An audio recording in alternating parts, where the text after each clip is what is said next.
Dieu, l'argent et moi, principe biblique pour nos finances. Donc aujourd'hui, on va poursuivre et conclure sur ce sujet. Et on a vraiment passé du temps déjà dans la parole. Et je ne veux pas résumer trop longuement aujourd'hui pour qu'on puisse aller au bout et être complet, être entier, connaître la paix de Dieu. Vous savez, la paix, c'est le mot shalom. Et le mot shalom, ça veut dire certes la paix, mais ça sous-entend la paix qui vient du fait d'être entier ou complet. La paix qui vient du fait qu'il ne manque de rien, qui vient du fait que nous sommes comblés, pourvus à tous égards en toutes choses. Et Dieu veut que nous expérimentions réellement la paix, cette paix qui surpasse toute intelligence, cette paix shalom, que nous soyons entiers, complets. Et on veut vraiment aller au bout aussi sur ce sujet, même si j'ai pas la prétention d'avoir apporté tout ce qui pouvait être dit dessus, mais en tout cas on a parcouru pas mal de choses. Dans une première grande partie, on a vu quel était le plan de Dieu. On a vu que le plan de Dieu pour nous n'est pas la pauvreté, parce qu'il nous en a délivrés et affranchis, mais qu'il désire ce qu'on appelle la prospérité. Mais une juste prospérité biblique, équilibrée bien sûr, et non pas des recherches humaines, vaines et fruits de la convoitise de toutes sortes de choses. On a vu qu'il y a différents niveaux de vie. On peut avoir pas assez, juste assez, mais ce que Dieu désire, c'est que nous ayons plus qu'assez, parce qu'il veut que nous ayons en tout temps de quoi pourvoir à tous nos besoins, et ce dans tous les domaines, et encore plus pour toute bonne œuvre. On a ensuite étudié au sujet de la situation et la mentalité de Dieu, entre guillemets son style.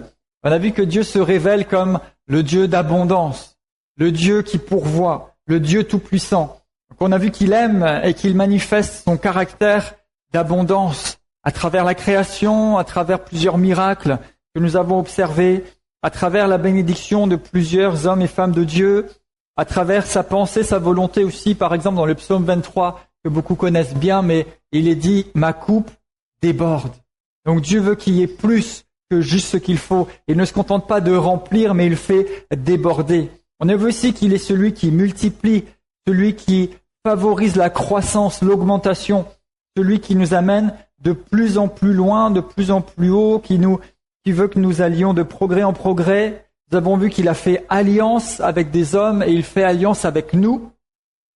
Et nous avons ensuite observé certaines maisons de Dieu, certaines habitations qu'il a faites construire pour y faire résider son nom. On a vu le tabernacle, on a vu le temple de Salomon, qui était bâti avec des matériaux précieux, qui étaient des endroits qui étaient beaux, qui étaient agréables. Et donc Dieu n'est pas contre ces choses. Et au ciel, il nous prépare des demeures. Et la nouvelle Jérusalem sera faite d'or, de pierres précieuses de toutes sortes. Et d'ailleurs, nous ne l'avions pas dit, mais au passage, Jésus est décrit dans l'Apocalypse comme venant vers les siens avec des pièces d'or sur lui, avec une ceinture d'or autour de la poitrine, qui est quelque chose de brillant, d'éclatant. Donc Jésus lui-même porte des bijoux en or. Donc il n'est pas contre ces choses.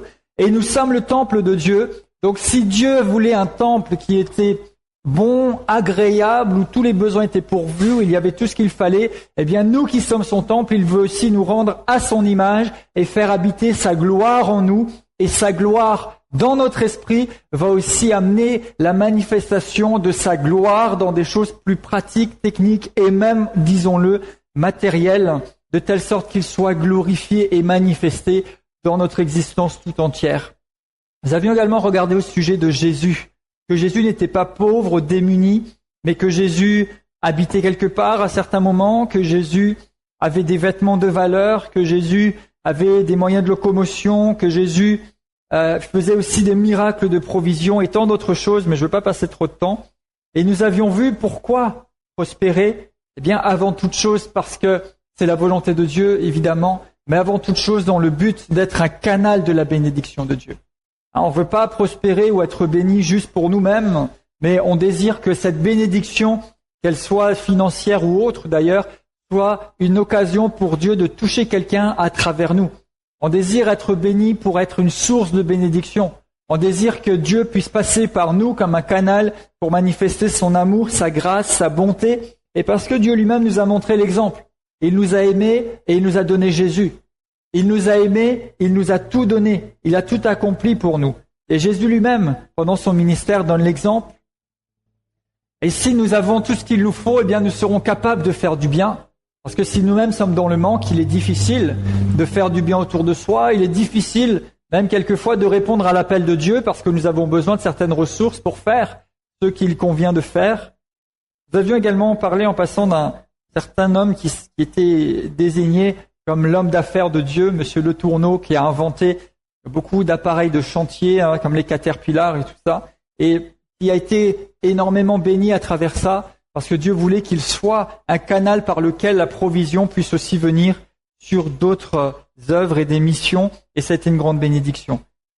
Et on a vu qu'avant toute chose, nous devons garder notre cœur, nous garder de la convoitise, nous garder des désirs charnels, mais garder les yeux fixés sur Dieu, sur ce qu'il veut faire, sur son œuvre et sa puissance. Et puis nous avons commencé hier les principes de croissance, et nous avons vu en tout premier lieu que Dieu devait être à la première place.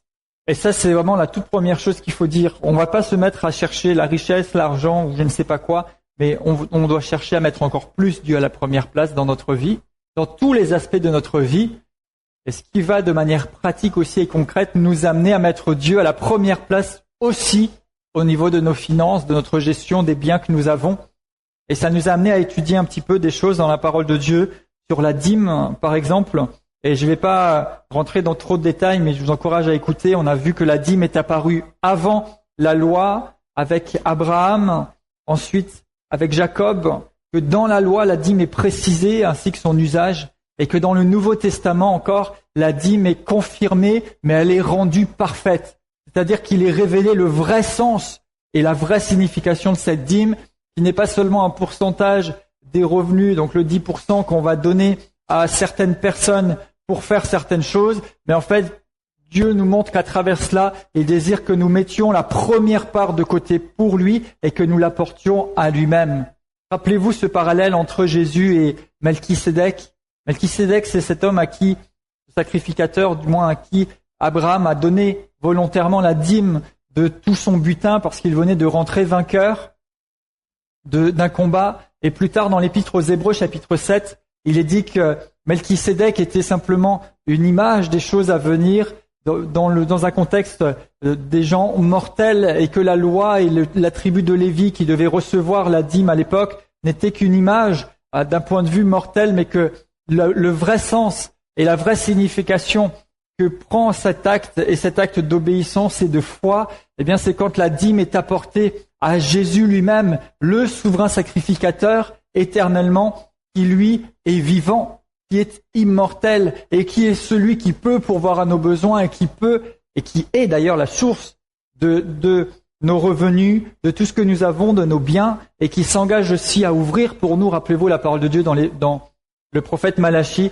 ouvrir pour nous les écluses des cieux pour que nous soyons richement bénis. Rappelez-vous Proverbe qui dit que si nous le mettons à la première place avec les prémices de nos revenus, c'est la première partie que nous lui consacrions, eh bien, nos greniers seront remplis, et nos cuves, regorgeront de mou. Évidemment, ce sont des images qui, à l'époque, étaient parlantes. Aujourd'hui, peut-être moins, mais ça veut dire quoi? Ça veut dire qu'il ne manquera jamais de rien. On voit vraiment là toute la pensée et la volonté de Dieu. Donc, on a déjà étudié ça. On a parlé aussi des prémices, qui est une manière de donner à Dieu le premier, la première part, la première chose.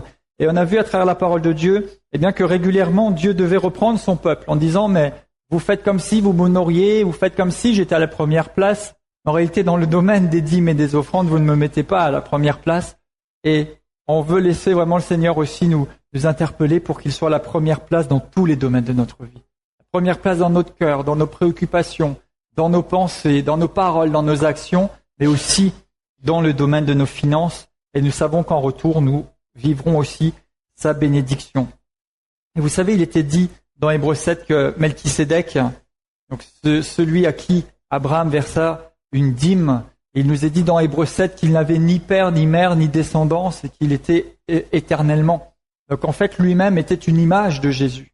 Donc dès avant la loi, on a déjà cette image et cette révélation que nous apportons, comme je le précisais, non pas à quelqu'un ou à une structure uniquement humaine ou juridique, mais nous apportons à Dieu. Évidemment, ça va se manifester dans des choses pratiques au fait de donner à quelqu'un ou quelque part. Et puis, nous avons ouvert un autre chapitre sur la semence et la moisson. Et on a vu que c'est un principe qui revient régulièrement dans les Écritures et qui régulièrement est relié à la question des finances. Donc lorsque nous donnons ou lorsque nous posons un acte du point de vue financier pour donner à Dieu ou pour donner, on a vu qu'il y a d'autres manières de le faire, eh bien c'est une semence que nous semons et cette semence portera aussi son fruit, puisque lorsque vous semez quelque chose, vous allez aussi moissonner.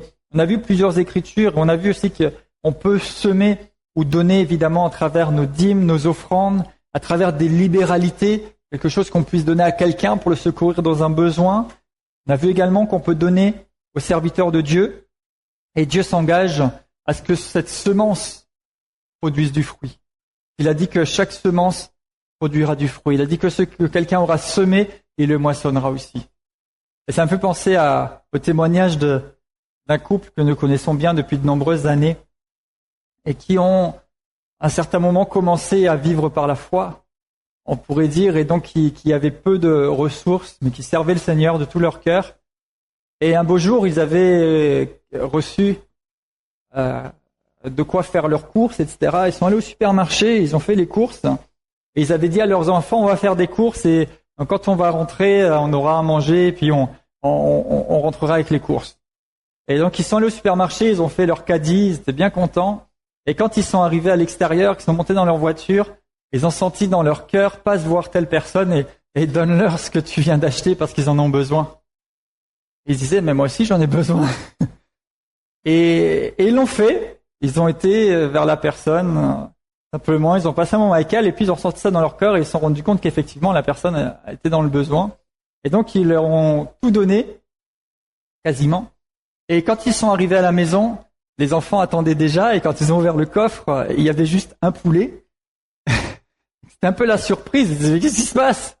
Et ils leur ont expliqué ce qui s'était passé. Ils leur ont dit, on a gardé ça pour dîner, mais tu sais, le Seigneur nous a mis à cœur de donner ça, on l'a donné et Dieu pourvoira. Et à peine plus tard, dans la même après-midi, quelqu'un sonne à leur porte et arrive avec une voiture pleine de courses. Et ils avaient tout ce qu'ils avaient donné et encore plus. Donc quand vous semez, vous moissonnez aussi. Quelquefois c'est rapide comme ça, quelquefois ça prend plus de temps. Et moi-même, j'ai fait cette expérience. Vous savez, il y a quelques années, je passais mon permis et j'ai un de mes frères qui vendait une de ses voitures. Et comme j'étais rempli de foi, j'ai dit, tiens, je vais l'acheter. Comme ça, quand j'aurai mon permis, j'aurai déjà une voiture. Et les circonstances ont fait que j'ai mis un peu plus de temps à passer mon permis.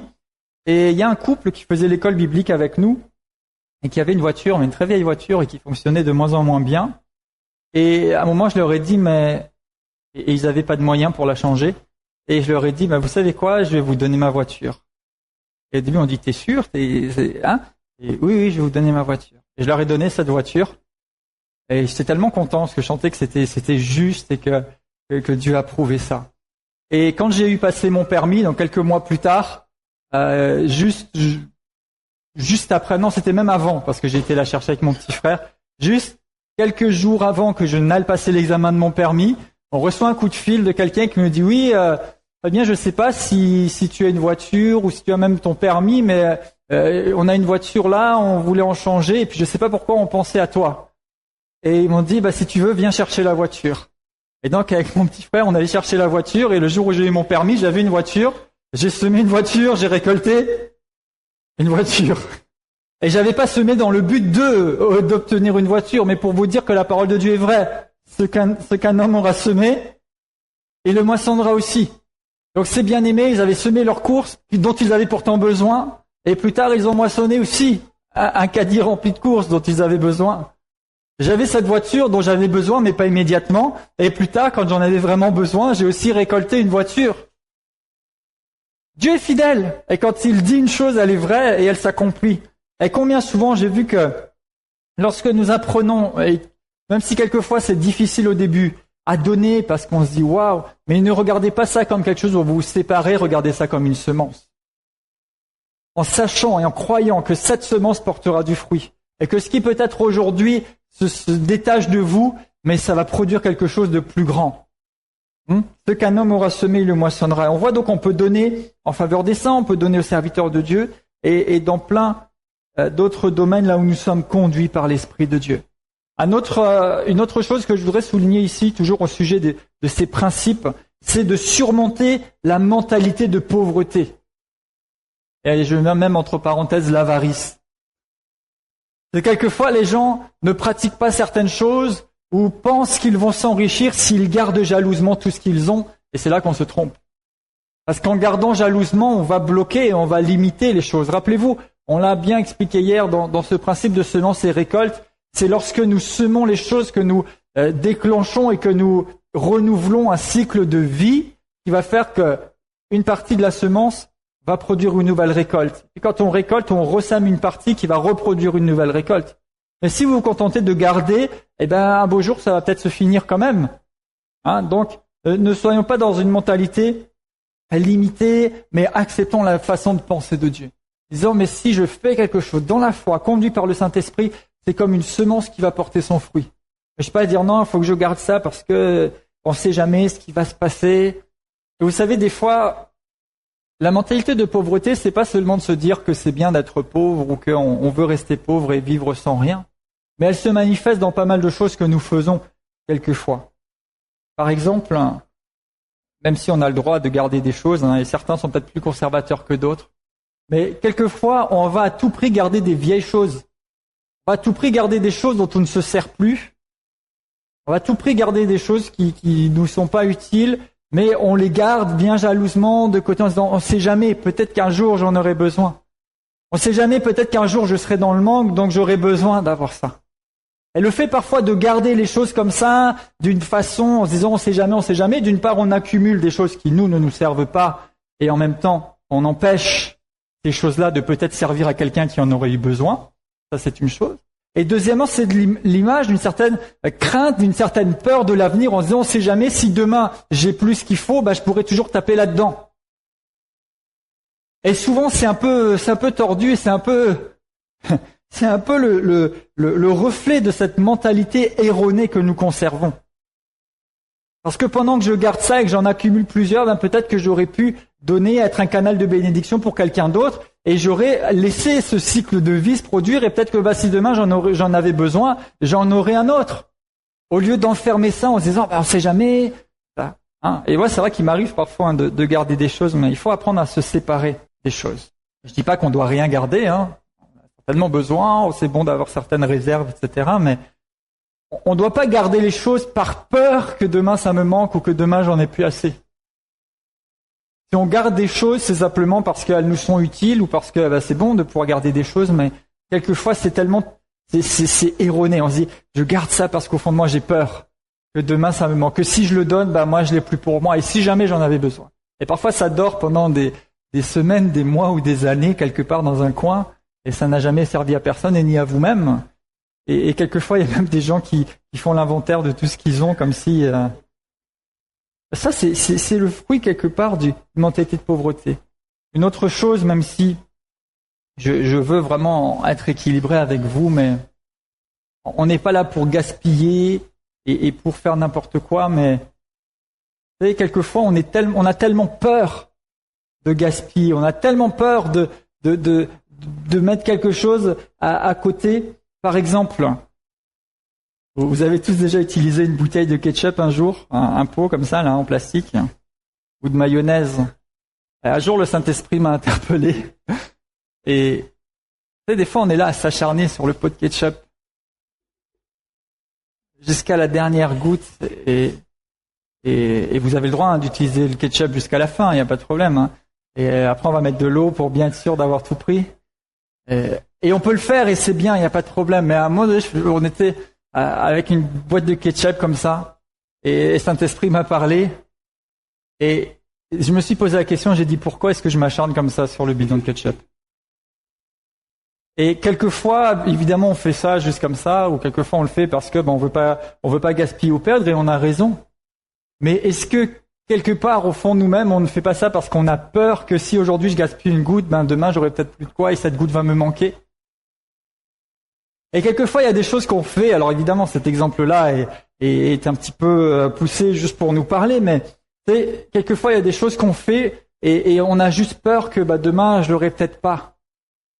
Et quelquefois même Saint-Esprit peut nous mettre à cœur de donner quelque chose à quelqu'un ou d'acheter quelque chose ou de faire du bien. Et on va pas le faire parce qu'on se dit ouais mais peut-être que demain moi j'en aurai besoin de ce 5 €. Peut-être que demain moi j'aurais eu besoin de cet objet. Et ça c'est profondément erroné comme manière de penser. Parce que si aujourd'hui tu as quelque chose qui peut faire du bien à quelqu'un et que tu le fais dans la foi, c'est une semence.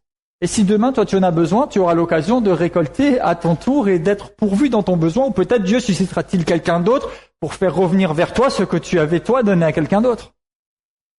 Ce que je veux dire par là, c'est que Dieu désire que les ressources puissent circuler.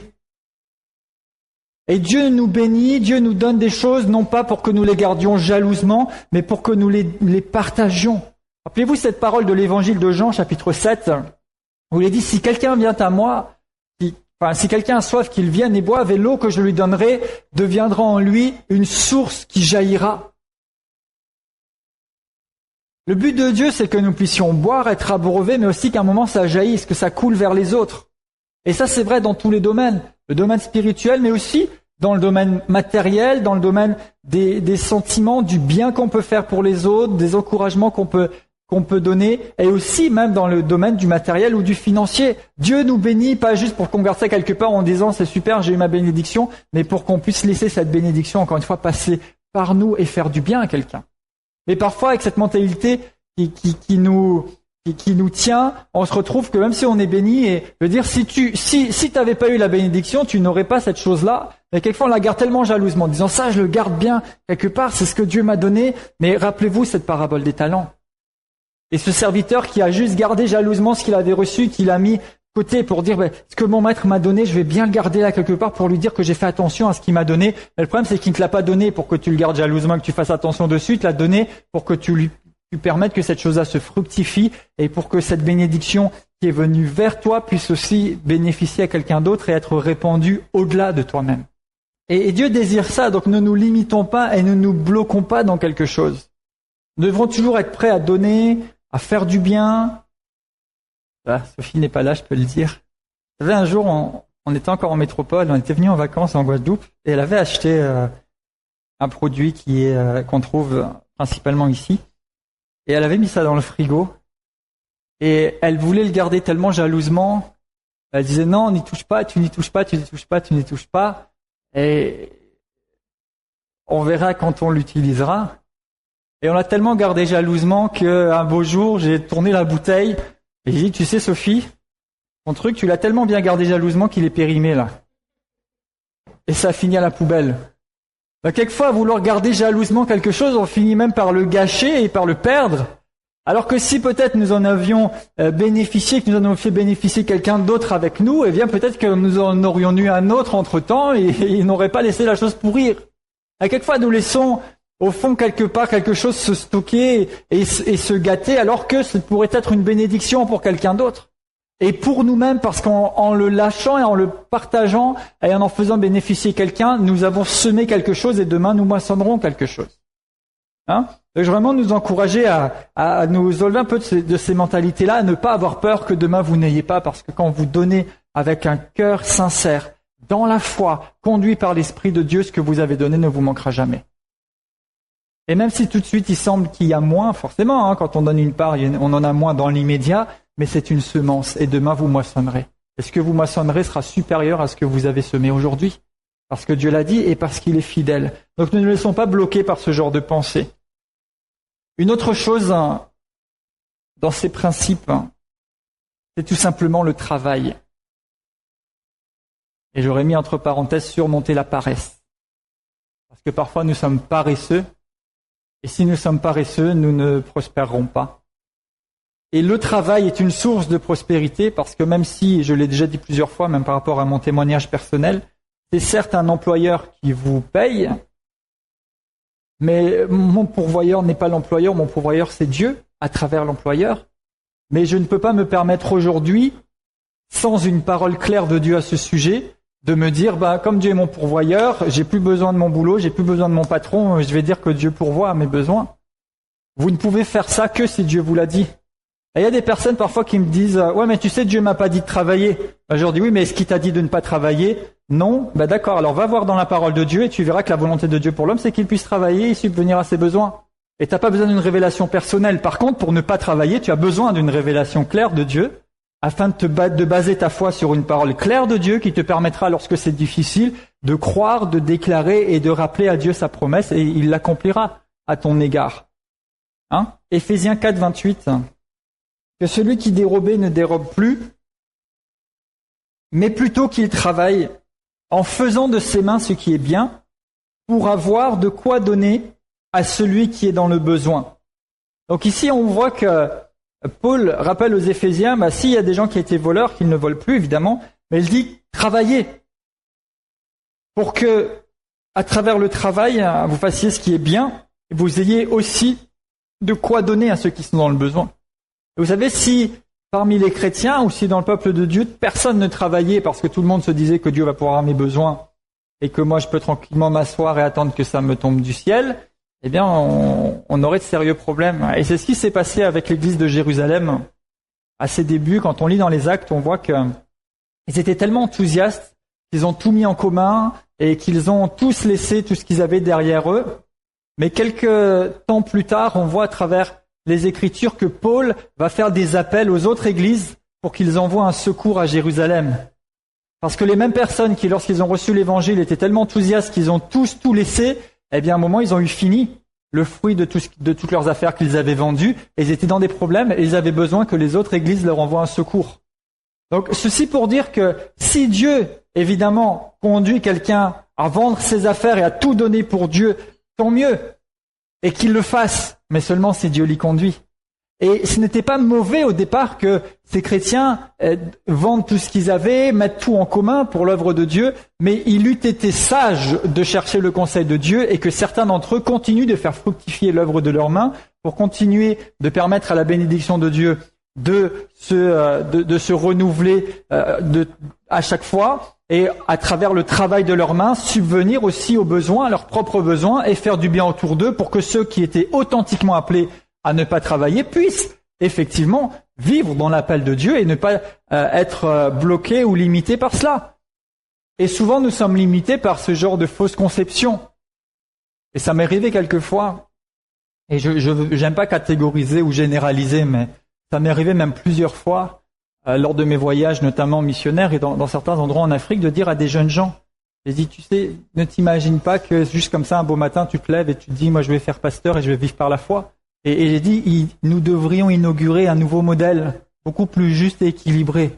Parce que si tous les jeunes gens dans l'Église se disent que moi je vais vivre par la foi et je vais être dans le ministère à plein temps, qui va subvenir aux besoins du ministère en question? Comment est-ce qu'on pourra pratiquer la parole de Dieu? Quelles ressources vont venir? Et si on passe juste notre temps à faire des appels à l'étranger en disant, est-ce que tu peux m'envoyer ça? Parce que je dis non, parce que la parole de Dieu prévoit tout ce qu'il faut pour que tu sois pourvu s'il t'a appelé.